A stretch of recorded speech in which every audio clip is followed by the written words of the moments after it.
What's up, guys? I'm going to talk about angles and standard position, as well as talk about coterminal angles. So the first thing we need to talk about is what in the world does it mean to have an angle and standard position? So we've dealt with angles before, probably back in geometry. Here's an angle with the measure being there in degrees. So what we're talking about when we're dealing with angles in standard position, what we're going to do is we're going to have them graphed on the XY coordinate plane. And what we're going to have is the vertex of this angle is going to be at 0, 0. But one of my rays here is going to be forced to be on the positive x-axis of our coordinate plane. So one of the rays is going to be here. So how I have my pen. And what's going to happen is the other ray is we're going to open it up, and we can open up like this, turn this way. We could turn it all the way around like this and have the measure be this distance all the way around. We could spin this around multiple times if we want. So we could really wind this up, and that would be several 360 degrees all the way around. We can do that. And that would be a positive angle measure whenever you go counterclockwise. To get a negative angle measure, you just go the opposite way. So you have your original ray here, your other ray, you turn it clockwise, say down this way, and that's going to get us a negative angle measure. So the other ray is the one that's going to do all the rotating all the way around. So like I said, you could rotate, I'm going to show you with an arrow, rotate one of the rays all the way around like so, and say, here's something that's 210 degrees. And if you want a negative, you still have one of your rays forced on the x-axis, except you're going to come clockwise and say, maybe I have this at negative 45 degrees. So that is an angle in standard position. I think the more examples I do through here, it'll help you clear up that a little bit. So what we're going to do on the bottom here is we're going to draw an angle with the given measure in standard position. So again, remember we're doing this on the x and y axis. So I'm going to draw that in first. Here's x, there's y. I'm going to go ahead and set up my other one, x and y. Now, to draw it, again, I'm going to use red here. One of my two rays of the angle is forced to be on the x-axis. So I need to open this up 210 degrees. So if I start opening it upwards here, at this point, I'm going to go only 90 degrees because that would be a 90-degree angle. So I need to go to 210. So if I go another turn all the way around, I'm now up to 180 degrees. If I would go another full turn, that would be another 90 degrees. 90 plus 180 would be 270. And then if I wanted to go completely around, remember, all the way around a circle is 360 degrees. So if I'm only wanting to go 210, that means I'm going to be somewhere between 180 and 270. So I know I'm going to be somewhere over here. And then I can think, 210 in comparison to, say, 180.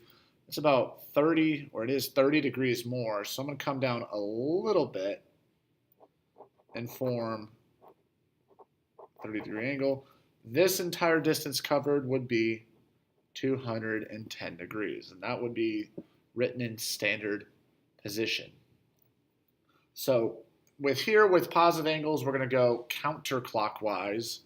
On my second example here, we're going to go, I think I said clockwise here. I meant counterclockwise over here.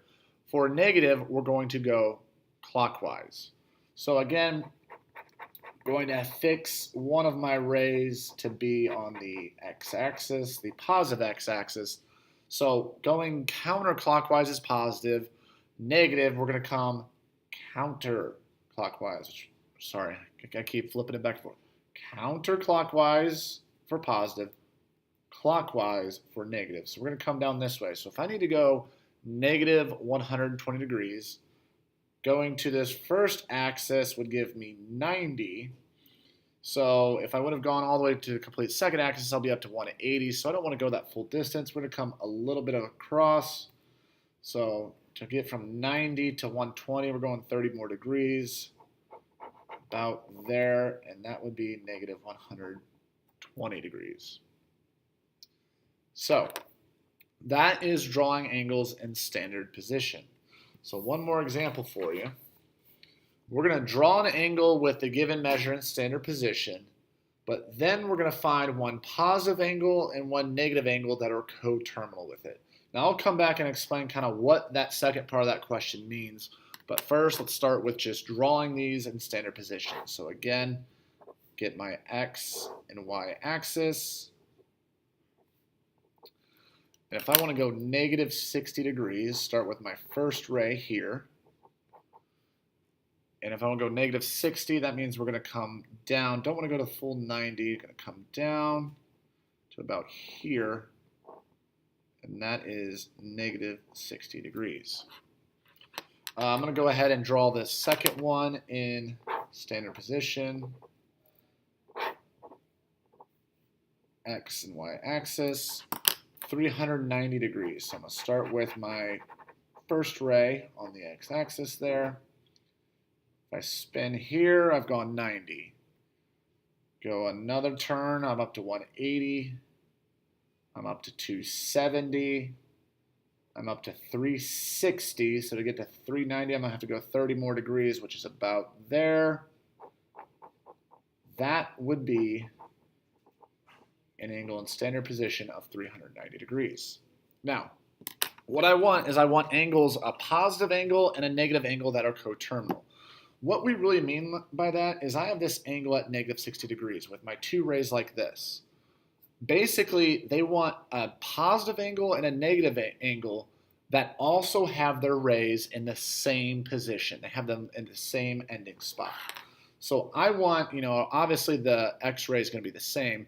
So I need to spin it one way or the other to get me another positive angle measure and another negative angle measure. So if this is negative 160, then if I really would have reversed it all the way around the other way, a full revolution, I would be back at the same spot, but I just went a positive direction.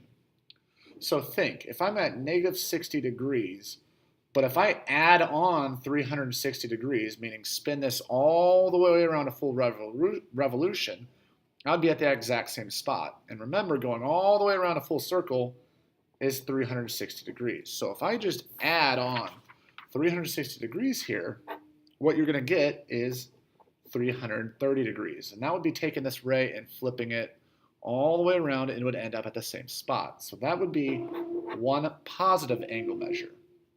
So let's think how we can get a negative angle measure here. So I've already started at negative 60. I can't use that again. I need to keep going in the negative direction another 360 degrees to get back at the same spot. So you're going to take negative 60 minus 360. And if you take negative 60 minus 360, that is negative 420 degrees. And that is another angle measure that is going to give you a positive one and a negative one that will be at the same ending spot. So we'll go to our example over here. This was 390 degrees. We're going to use that same idea.